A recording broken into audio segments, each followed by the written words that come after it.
காலை வணக்கம் விவசாய நண்பர்களே. இப்போ நம்ம பார்த்தோம்னா வரப்பில் கிட்டத்தட்ட ஒரு 20 தென்னம்பிள்ளையில் பயிரிட்டுருக்கோம். ஒரு 20 அடிக்கு ஒன்று பயிரிட்டுருக்கோம். அதுக்கு இடையில ஒரு 4 அடிக்கு இடையில 4க்கு 4 இடையில வந்து வாழையை பயிரிட்டுருக்கோம்.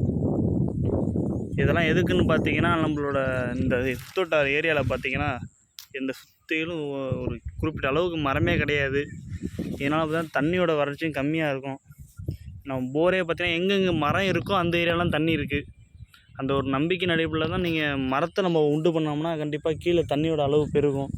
ஏன்னா அது வேர் ஊடுருவ அந்த தண்ணி இழுக்கும்போது அதில் மணல் உருவாகி கீழே மணல் பரப்பு உண்டாகும். அந்த ஒரு நம்பிக்கையில் தான் நம்ம வந்து பயிரிட்டுருக்கோம்.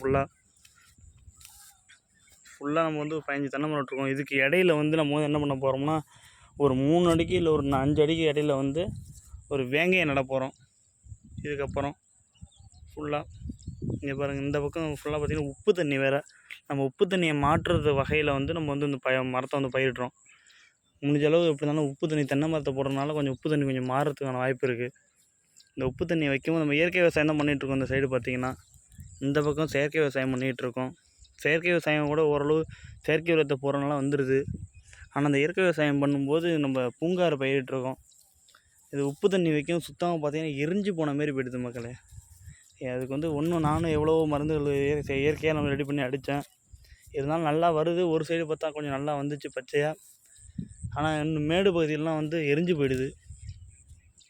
அதனால் ஏதோ என்னால் முடிஞ்ச அளவுக்கு ஏதோ ட்ரை பண்ணியிருக்கேன். இந்த மரங்களை ஓரளவு வயலை சுற்றி நான் ரெடி பண்ணிட்டேன்னா ஓரளவு ஒரு தண்ணியோட மாற்றம் இருக்குன்னு நம்பிக்கை இருக்குது. செயல்படுத்தி பார்த்துருக்கேன். பார்ப்போம், முயற்சி பண்ணுவோம்.